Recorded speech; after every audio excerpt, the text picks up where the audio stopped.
दोस्तों, स्वागत करते हैं आपका हमारे चैनल में। तो दोस्तों, धार्मिक और आध्यात्मिक कहानियां सुनने के लिए हमारे चैनल को जरूर सब्सक्राइब करें।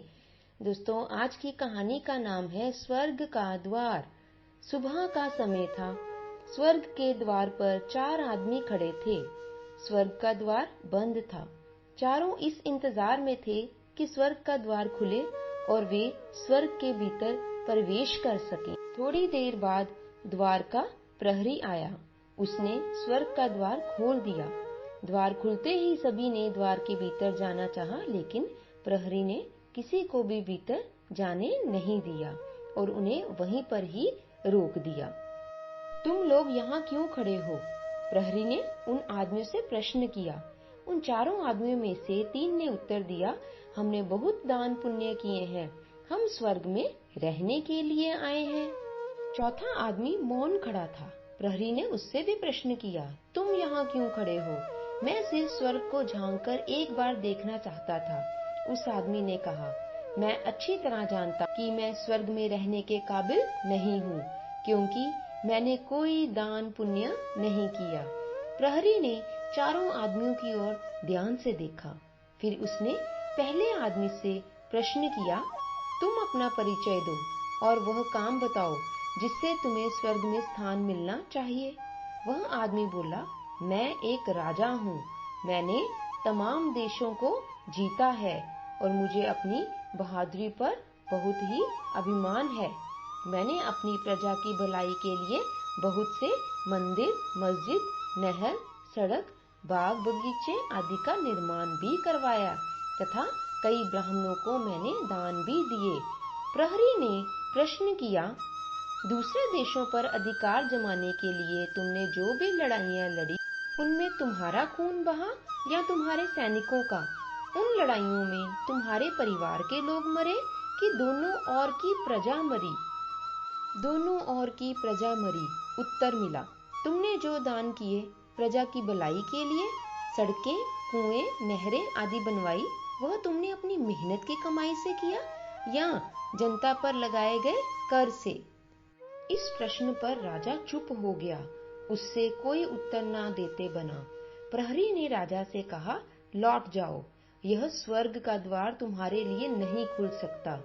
अब बारी आई दूसरे आदमी की। वह चुपचाप खड़ा था।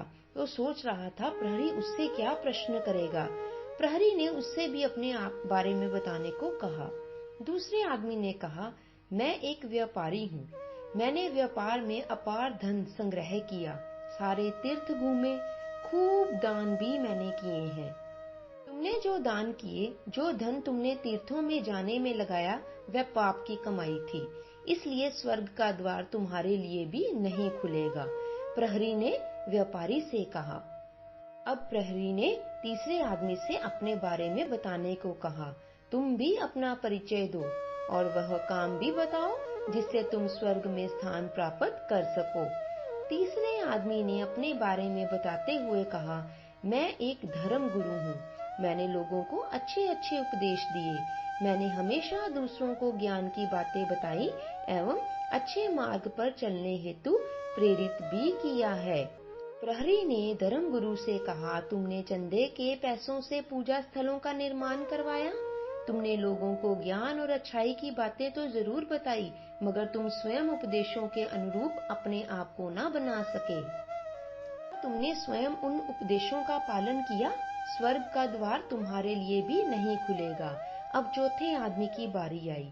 प्रहरी ने उससे भी उसका परिचय पूछा। उसने कहा, मैं एक गरीब किसान हूँ और खेती बाड़ी करता हूँ।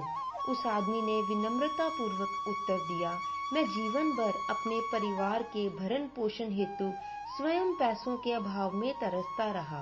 मैंने कोई दान पुण्य नहीं किया है, इसलिए मैं जानता हूँ कि स्वर्ग का द्वार मेरे लिए कभी भी खुल नहीं सकता। प्रहरी ने कहा, नहीं, तुम भूल रहे हो। एक बार एक भूखे आदमी को तुमने स्वयं भूखे रहकर अपना पूरा खाना खिला दिया था, पक्षियों को दाना डाला और प्यासे लोगों के लिए पानी का इंतजाम भी किया था। मुझे याद है, लेकिन वे काम तो कोई बहुत ज्यादा महत्वपूर्ण नहीं थे। मुझे बस थोड़ा सा स्वर्ग में झांक लेने दीजिए।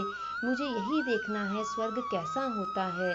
किसान ने विनम्रता पूर्वक उस प्रहरी से विनती की। नहीं, तुम्हारे ये काम बहुत ही महत्वपूर्ण है। प्रहरी ने किसान से कहा, आओ, स्वर्ग का द्वार तुम्हारे लिए ही केवल खुला है। तुम्हें स्वर्ग में जाने की पूरी पूरी आज्ञा है। तो बोलो सत्यनारायण महाराज की जय। तो दोस्तों, इस कहानी से हमें यह शिक्षा मिलती है कि स्वर्ग का द्वार केवल उन्हीं लोगों के लिए खुलता है जिन्होंने जीवन में दान पुण्य का कार्य किया है, ना कि दूसरों के साथ ठगी की है और ना ही दूसरों को लूटा है। तो दोस्तों, आशा करते हैं आपको हमारी यह कहानी अच्छी लगी होगी। यदि अच्छी लगी है तो इसे लाइक और शेयर ज़रूर कीजिए, और हमारे चैनल पर यदि आप नए हैं तो इसे सब्सक्राइब भी करते जाइए। अगली बार एक और नई कहानी के साथ आपके समक्ष उपस्थित होंगे। तब तक के लिए अपना ध्यान रखें, खुश रहें, स्वस्थ रहें और खुशियाँ बांटें। धन्यवाद।